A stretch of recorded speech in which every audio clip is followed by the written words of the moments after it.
Adi chwe se siye do smaina jme nebri bibo asenka nini wona dofo.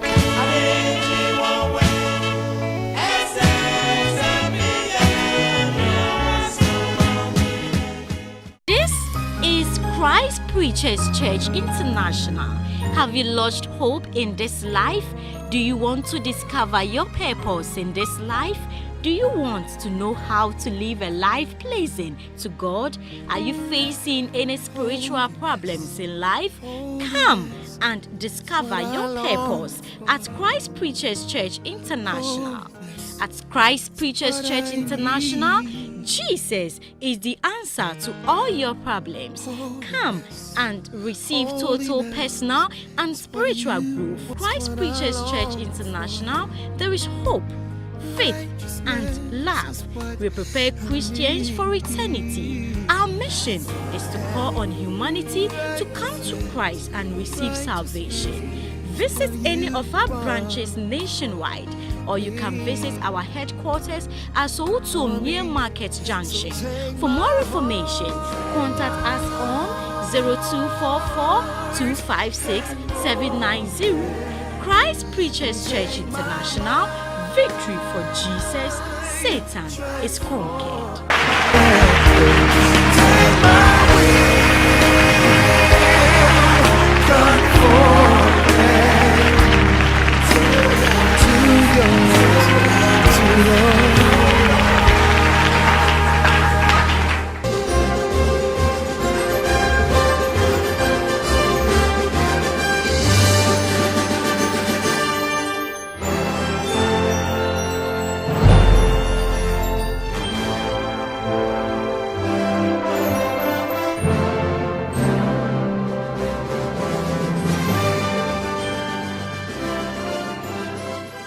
The Lord, hallelujah. Yes, Edin Kunim, heaven, our home. You're the four and part of CCC, your home, na Bruno Edu, Pastor Simon Jemfi, Christ Preachers Church, as for Sydney, Australia, on our down on the young, our DG and Tata, and was soon a good sway. As we did the Christ Preachers Church International, your headquarters, it was Sutum, our cry, bus stop the market junction ho and a Christ Preachers Church as a free we see junction wa pa bus stop where I saw no wani tua ujina kwano ho wani tua less than 100 meters ntino bomode na nsempa ye chi no hwe ye chi kwan na ene enwumre so pani a woda asafuyi ano Pastor Dr. Joseph Bray Ama was studio ha live edi onyame asem muyu na okra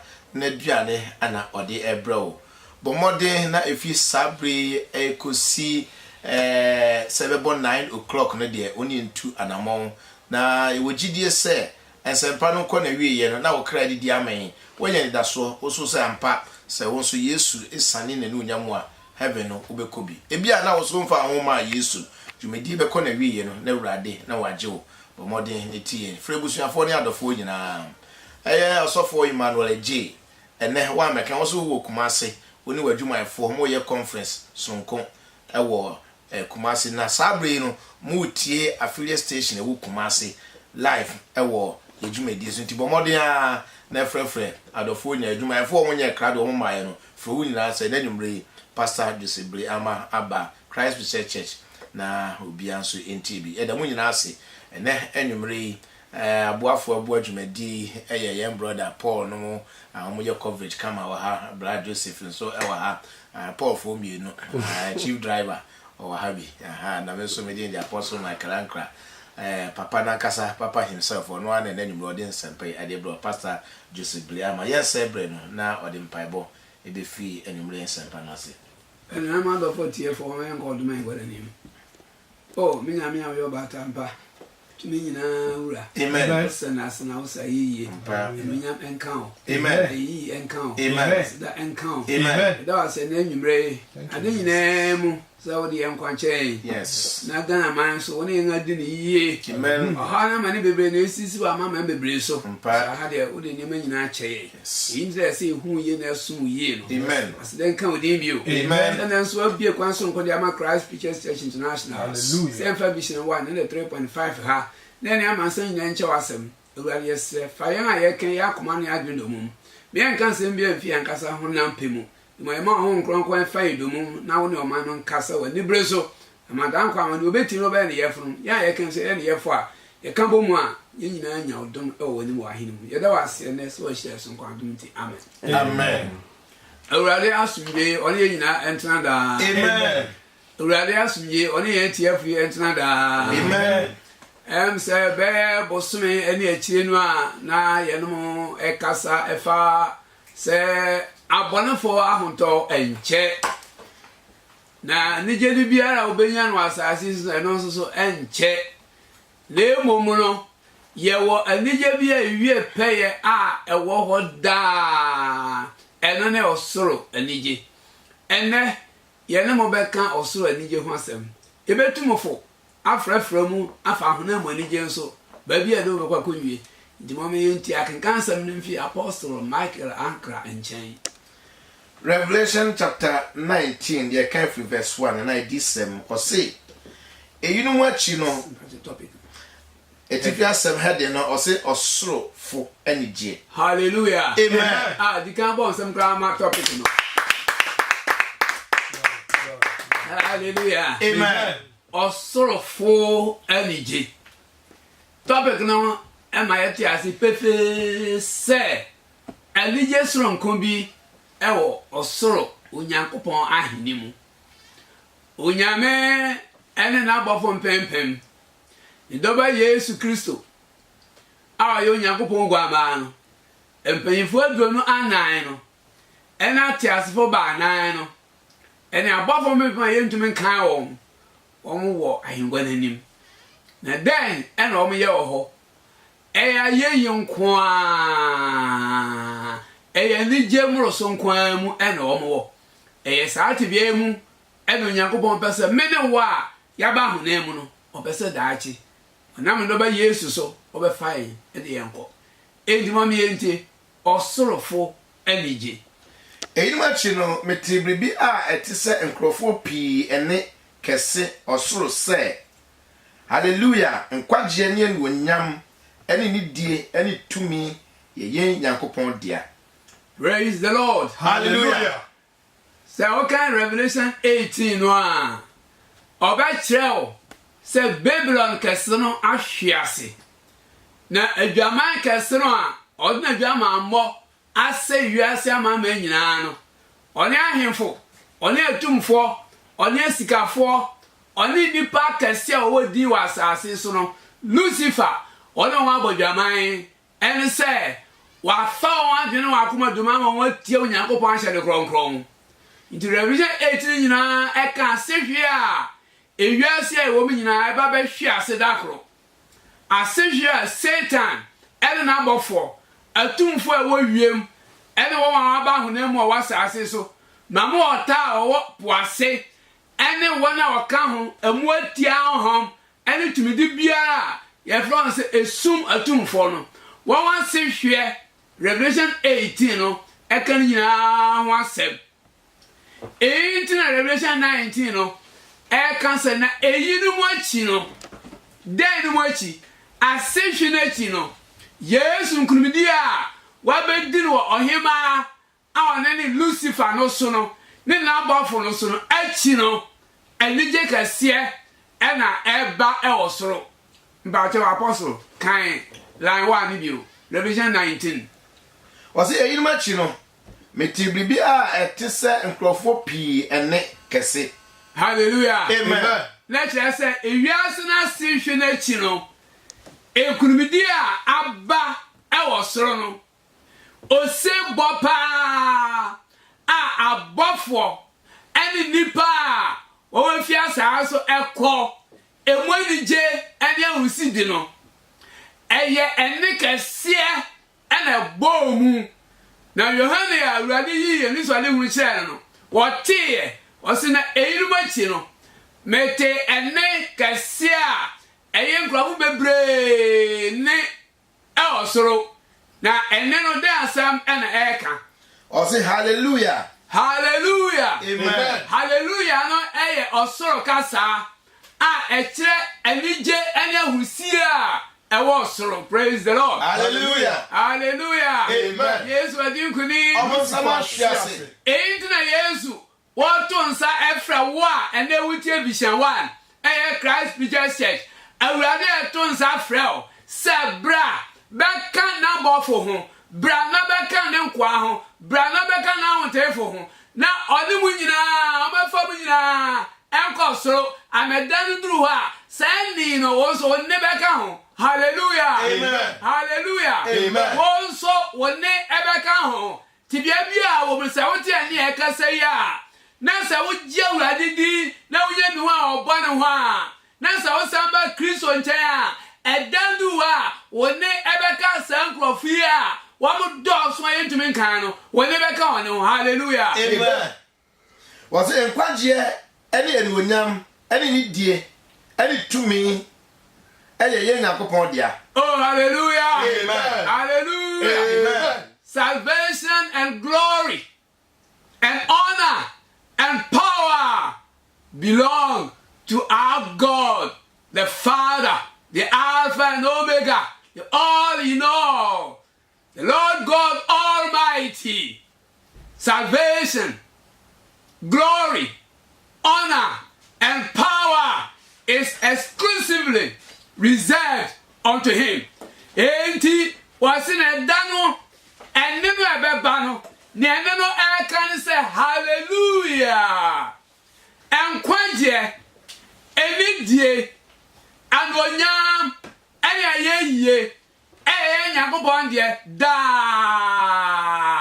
enu na meka o say edano wonne ebeka say ni hu waso ti ene ahontifo a wonne abofo nyina ka bomu na Yesu enkurimu a wabedi okko a wabekon tumi horo esoritia Yesu Onyankopon ba no bro bae no na odi won so na honhom a won san solitia na chidifo asmafo ebesi ededei no Yesu tumi no wadi sa ahumri nyina sunkunim enti eda no a owusore beba ona bafo ebesan no asase be oso ahini wuro nyina bebubu tumi die nyina be brase tumi bie no a ebetuma ma na so bie o na dano ena Onyankopon no onyam ebedadi Yesu no onyam ebedadi e osoro edi sofa na hontefo a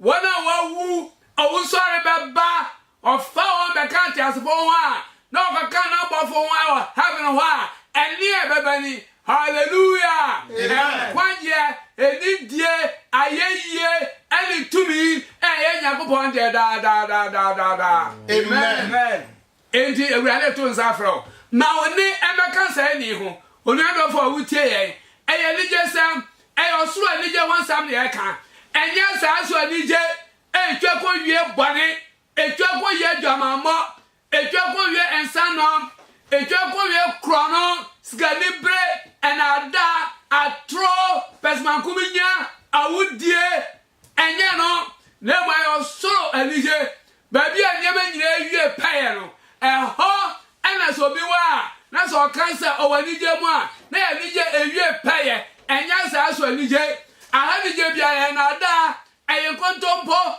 eye camouflage ne ma nije anka sa fa na nije no ho ma nije onipa kra nije ho ma nije abanya no heaven hallelujah amen ente pray so obanya heaven wa kobi pray so obanya wo so ni mu chafa pray say rapture ben na wo so weka ho eho na nije wie peye ewo enti ana Christ Preachers Church ye wo studio ha ya mutane sa awurade honhom ni tumi anam na ko di bo Paul so ama yahu anonya ma wo so ama yahu sa woni pay what transa so na wa hu Kristo wa hu Nyankopon wa brabo nyina ekwa wa no nya bia obenya no ha fake enya no nya papa le mo soro ena no nya mo osoro ena ye yiwo osoro na ni die wo eto nua do fo wutie pray bra yesu ntan hwehwe asafo ye ka no kware o hwehwe asafo a ye ka bone a wo ye de akere wo asafo a ye ko nyango ba hini wasam ye ka heaven ye ka hell ye ko usori ena hwe akiri kwan na di akire na nya asafo a ekonya fa we bra na menye we ma o eno de eyobon sama hini mutumi ena ye sa de ma no no nyankopon yesu a oti ase a wo ba ye no wi a wadi owusunkunim no wono na hini no eho ye nije nkwa e nije wie peye hallelujah Amen. Angel number 4 tie Christ Preachers Church anije osoro anije wansam ene ne oka osoro achi anije wie peye amen Amen. Yet was Revelation chapter 19 verse 2 was it if he said na temwo eye no kware na etne. amen Amen. so wo onyankopɔ atemu no eye no kware atemu yesu no nyame de atemu nyina ahya ne sa wase na jena kasa na mu atan na de atemu na ahya oba no nsa na oba no so kasa ese na samo de abejae no edandu wa asem na kasa na ebe bebu atan asem na ebe bebu wo eneme atan asem na e kan tell no elisa wantie a wakasa wabu wo fo se utie na unantu asem ye ya fo a asem na bu ben enti ana wakansa na temu na e kware efso nyankopon onti se nipa woni nipa kumamu woni nipa esusua woni me adwene ne esusu hu mpo a yentimi nyae no onyame ni edi so bu atan a na mdaba yesu bu atan a na temu na e kware enye nipa temu a yetumi hwe nipa ni mu na etumi je katase a france bribe enipa temu yetumi hwe nipa ni mu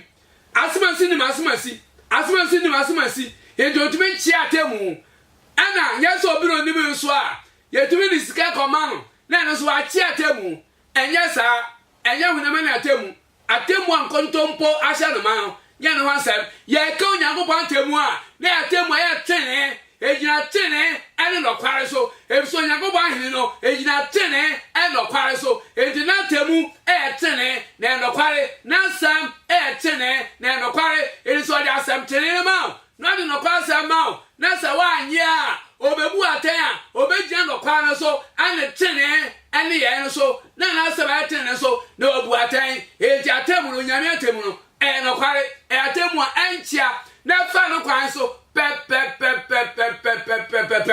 obia sena onyumate sena wakwante sena osubante won fo bi ni ye ni obi suban on fo obi adwene emfa nkobu obi atan eji onyanofo se utie vision 1 a Christ Preachers Church International and na nyumre ye no e kasai na fie na bia nyumre no efi na watwenu bia ofidie fatu station with vision 1 na obati nsem nsam ensem abema okra ani je wie peye ensem ebe yu afi hunam ha ama wadwen a ana obota woni ti asasi so no ankowie mata ankowie hunam na mu wadwen osoro adwene no se ewoni si wani so a ebema boni nyina aba wase boni nyina obedi so hallelujah amen hallelujah amen hallelujah amen eni Kristo bai so baba sakra dipa afi wonam te biamu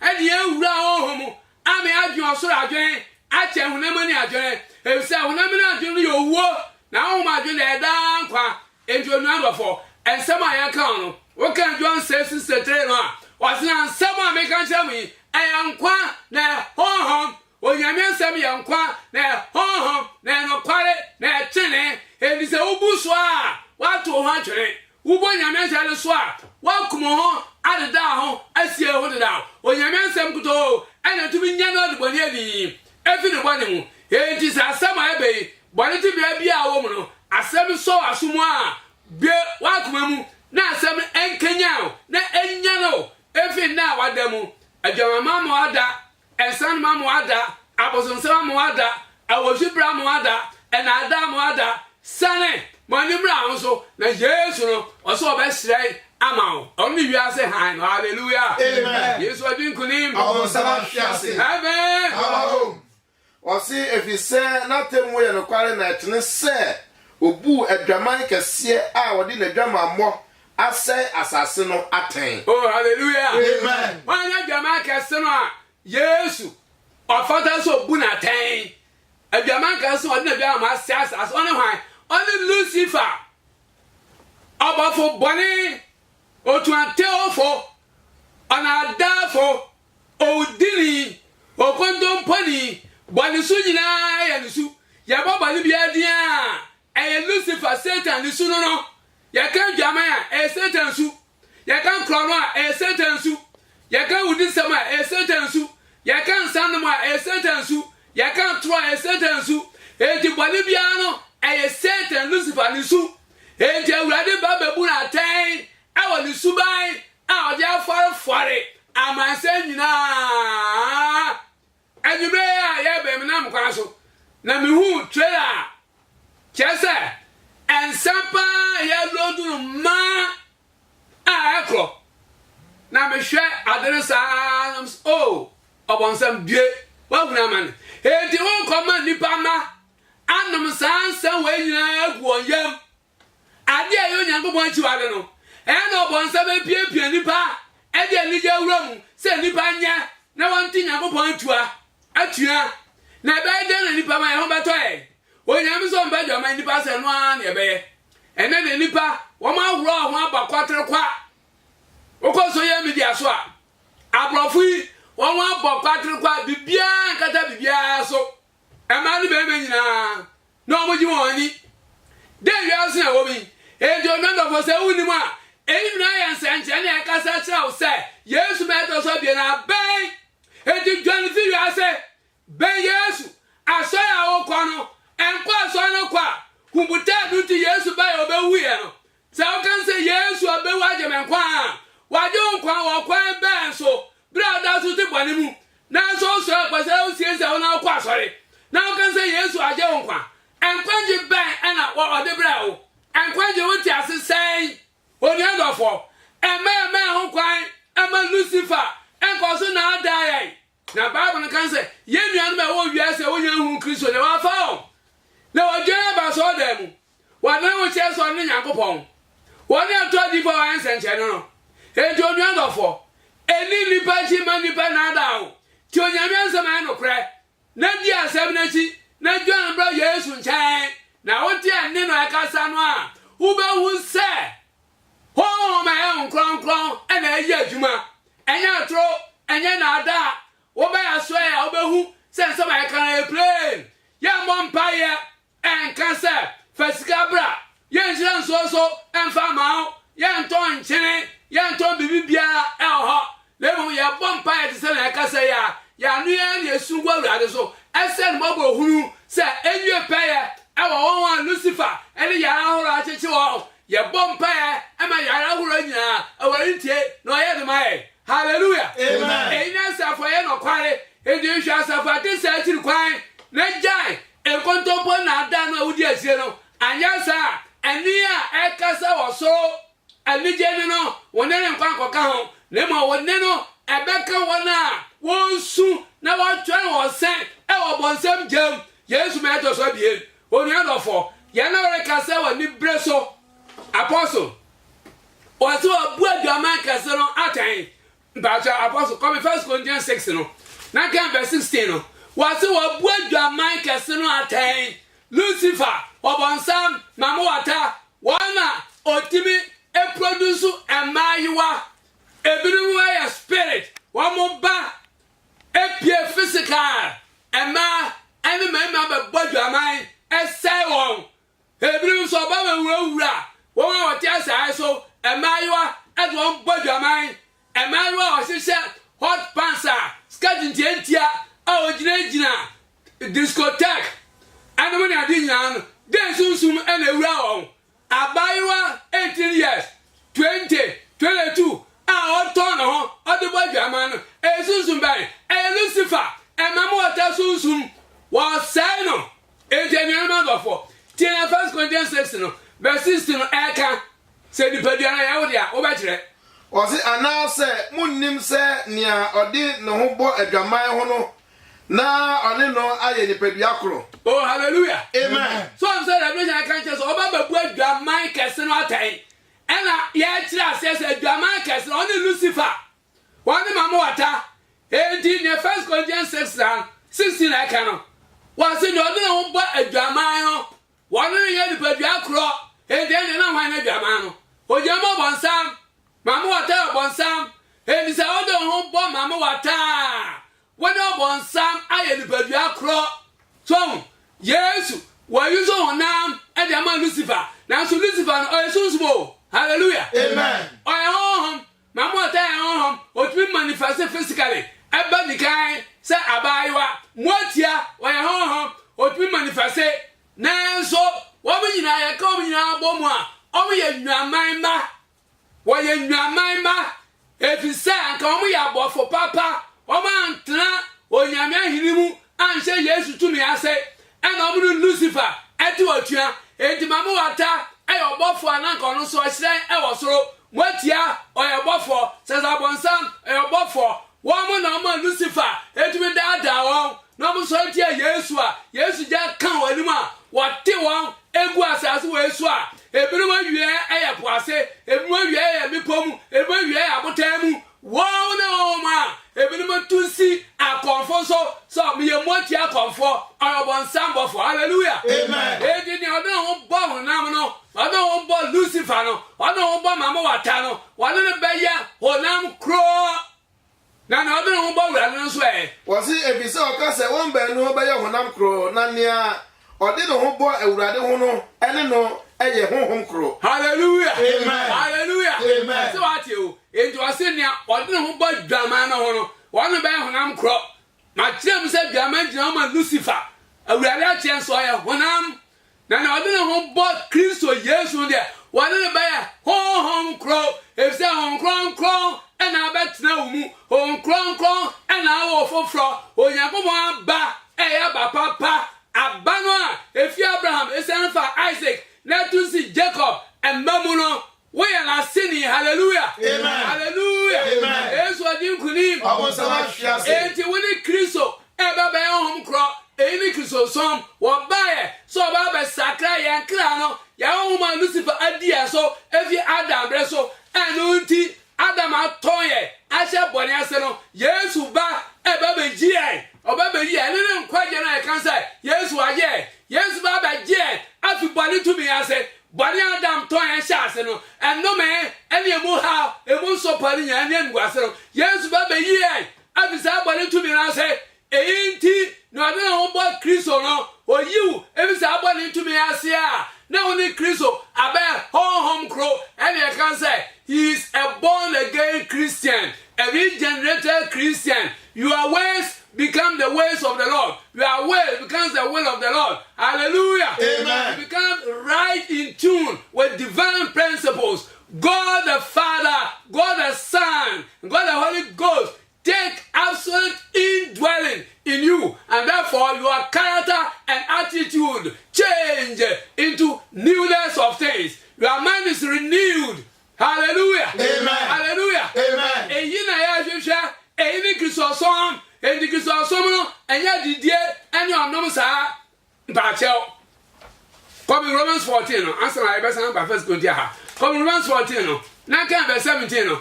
What the je bia no, mo ni je. Mo bi ni anom no kina na ewu no. Abonsam atu san kosu abon no, agu wasum ne wakoma mu. Anje we be ase aba nyina na anije nkwa adidie enom emape ensanom na sukwasiala no ba no akọtena so da mu if that so from mobo no so asofo no ene bone o mu chiri bone so ba bone so hallelujah amen enti we dey anije na we dey aso da mu bone a we dey nyina kro no bone wadwum mu nyina no yan kan sira adwum dealings kwaso a mo man eya collapse no yan kan anybody na sell man, praise the Lord. Hallelujah. Sanka so bebre bay, and must bebre bay. Sanka ye nyina atwe ho afi bwana ho a. Akoma ye bepaja.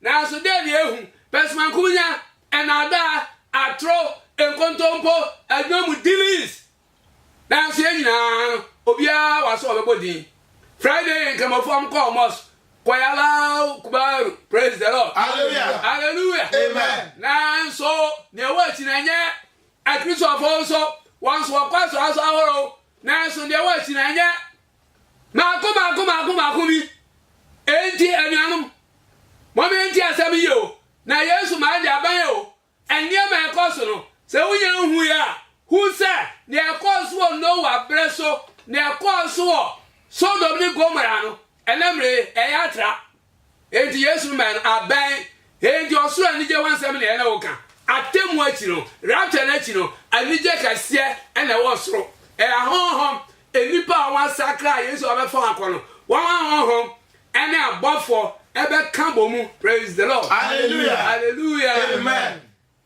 Romans chapter 14 verse 17 was said na go ba hinye enya didie ne onom na emom eyetrene ene asomdwe ene hunkronkro mu anigye oh hallelujah bonsam kase na brade bonsam kase na brade oh hallelujah amen wa de woni je nyane asase so tie wase no nyankopon adwuma onyankopon som no kristo som no se enye wa woni je no enuane adide ne onum bebrebe na ebi ehye wild parties enuane de nipa ani je ho pa yedi se jame wa bonuane nyina de aban enye eduane ne manyina nya eduane enti aka yedi ana kan yenim nyankopon a ka de asrama no a anka oyi enten ho o kan Jeremiah chapter 2 verse 7 no a wasina amede mo baturo ya sasi so ani ewiase ha se munni eso ne pa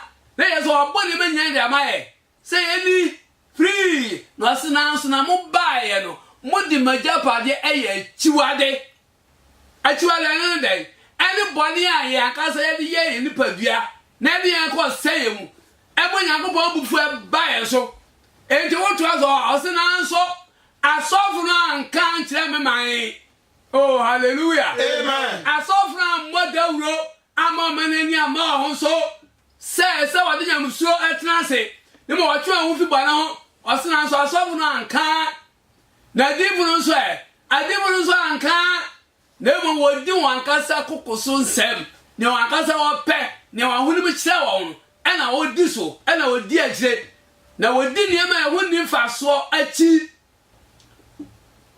niema ehuni faso ebi ne wo ebiri niema yedi agire e wo wiase na so anya nkwanje mfa ma ya kra enti ma Yesu kai Matthew 16:26 no wasina se wunya wiase nyina na se wo hwere wo kra mfaso ben ena obenya enti o se asofu no omudi niema ehuni faso achi a na chesa ye hunam ni niema ena asofu no se mummra na omummo mpaye omunhyem nkom na omfa mamu le omun kan have one sam chemu omun kan dwensa kan one sam fan chemu omun tutu nsumai eda kan obaye ho ena omujiji nkonya hallelujah amen enti onua entna ho ye nifre ma ni na ho Yesu kan se ye nifre ensa na abo owo no ni Lucifer enti se ye nifre na trano hallelujah amen emo to di ni bi na dawo ti onyame nsam na sakra na wankasa no ufi opepa na akoma mu bompa ya Yesu obete woni e osoro hallelujah amen ye to aso ho 1 Corinthians chapter 6 verse 13 wa say na nipadua enye dwamamodea na eye ewurade dia afia na le wate ye pese wo ti ase ti ankansam no wase nipadua na enye adwamandea o adwamandea ma Lucifer enti men ton wo nipadua emfa ma dwaman akono emfa ma Lucifer le mo se wo nipadua no eye ewurade Yesu Kristo dia onyame ba no onyame so obo ne ma nyina e de hye ne ba na ase enti wo Yesu dia hwese ne wa bo ahofa ne no nyamade ama o na wo no nyam nyina achi no e na wo didi ama achi wo so babasia wa wo fa nyina achi no e na wo didi ma achi wa ware a wa pake o yire wa ware a wa pake ukunu e na wo ye na wankasa wo pe obi hu nti oni adofo Yesu wo hu dala wasina mini wo hu na fam na so no yes ade mabu na tend that say na me ho enti adwamammo wansam ene yeka me do fi Revelation 19 no e kire se wokan 18 no a awurade bebu adwaman kese no ne Lucifer obebu na ten otin no kware mu na temu na chi no anije kese beba esoro na ye nije no musam ni bi ni se awurade ye Nyankopon no wadi were wabu odwamanfo kese no o ye ye ntafo na ojiji e da kono bole awura ye mu ama ya dwen sa pema asma bosom na atintan enuanom na ye wu wo bole ya ko sem no awurade bebu na tan kesa temu da awurade bebu na tan na temu na chi no awurade be fa nya e de akoma na ja ni moje na obehwe egu ye no eso aba ene me ene wo se sakra dia se wan sakra Yesu moja no na je sa won wa ma ho kwan ama na nya adwuma enye Yesu na ye enye Nyankopon na ye enye Peter no ne Paul na ye ne ma won de won boda wuro no na wo na wantie enti onu adafo ma aso emre ma akoma ye den no so akoma ye den esen Lucifer wa huna mane na ahemfo a wotran sase so a omagina Lucifer na mu ede kuma prim ene Nyankopon di asi no obina seye hallelujah amen hallelujah amen hallelujah amen na okay say 28 now verse 2 abeka tira say wa we nipa esansa wa ye wa koma sa onyame kumanti due na wa huna mane e say wa amra wa so ansa amra wa koma sia anti onyame asama na sa wo be ye ho onyansafo pa sa wunim nyansa ente wo dia ni frɛ ba bokwa ne wadwuma mu obi ehu atuta kra ya ohu na wo dia ni frɛ wa for manager pade na wo nya ho bebre a Yesu na nwino bibia no wa ekwati no wa hu dida ente sakra na wo na aben watemu aben wo say aben oja dere a eben o ehina boa oja be hina to ente onua sakra enne odom bread mo bia o tie sa asabi se o ti bodi su bia mu enne awurade e kasa kirao se oba bio ni be to so bia ban enti ma ho kwa Lucifer enwao na wonya ne dia e na o kasa kirao no o si di padua ne nya dwaman dia na oni padua ye ono akasa awurade Yesu Kristo ne dia e ya sama ya de ade na wunti awurade asem hallelujah amen Yesu adi nkunim abon sama hwase amen amen mani nye onu adofo na anije mro so e wa heaven asa na ebebie phone line sama yentie Revelation chapter 19 verse 3 no na wakan bio say hallelujah na ni wusiu afro sro dada oh hallelujah amen so ayo wusiu bai oja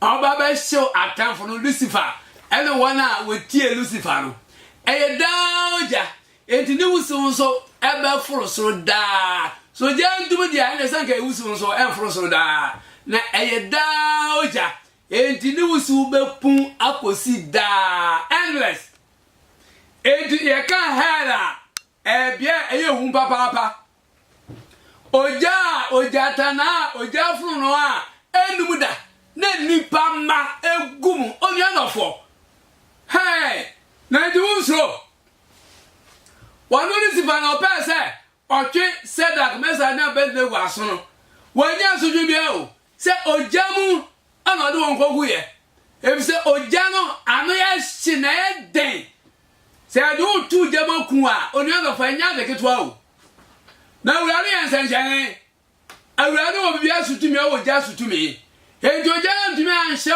Onyankopon kwa abasa no ebise wado ho to Onyankopon so na wodi no kware na womba wade wan kogu oja funu no mu no waye Lucifer nkwanti oja no tafre won ahye won durabe awo hina gasali enti wunya hu Onyankopon tumi enti na eka nyina enti wonte ana kan se eya nasesam Bible nya nasesam Bible ya nsem asi eye nipa ene Onyankopon tem e wasasi so Bible kire Onyankopon tumi awo wo Lucifer so Bible kire oje a Yesu agi ye nipa ma afi Lucifer sia akotwe nyina pra nyina kogudo ojemu na so Yesu abamu na waje hallelujah amen eti Lucifer ni wusi uno ebe puan consider na won to no so no won ni nyina ebe do ja kro no am hallelujah amen onua do for sacra na ya wo sem onua sacra o wa utie Christ Preachers Church and you be sem na na o kan o wachi enye nipa wiye o wachi o nsoro ho o wachi onipa nwuye nipa tiaseda ye finyame mu onyankopon ya ho onyame enwu eju oba wura ntuma na go na okra ekodajem na hono obatinka atensania wo huna mfam yo jasho sana nte na enso wuri nwu yentie die twato Revelation chapter 19 verse 5 was na eni bi fi ahenwa no mu say monyi ye nyankopon aye mo a moye ne nkoa ene mo a musuro no nyina kase ene nketoa oh hallelujah amen monyi Yesu Kristo na ye mo shema de kron krono wedi owo nya samazo na hini tori jada na hini tori jada hallelujah na hini tori jada na hini tori jada amen baby out bi anyi nyakopon aye na say say no do nkwan che o na sense o chance on banka o ya da sampa na ba wie afi e be beautiful lines no apostle hallelujah amen bia wo bia won ye nyina fa sembo pa she Kristo no nya Yesu edin konem heaven me gidi sene wani age papa paso osofo kanokore ene de wa ma me honhom asepel me ene de wa de me awura honhom sofo we ya de nyame nhyira ebi ogidie passage ame ma ne motie nsemi mani age sara na wo so wudi ma awura no si asem we de mi nti bi da enti no ene de me so me de ho ba ma awura de wo saafo no ene nyame nhyira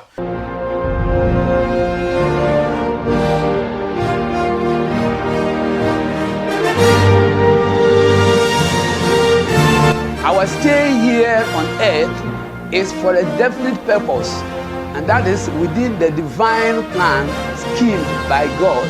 We are here to prepare for eternity.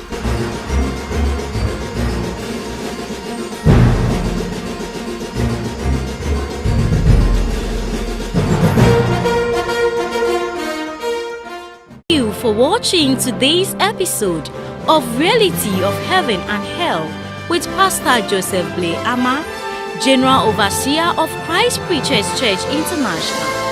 For prayer and enquiries, please call us on 0244 256 790. God richly bless you.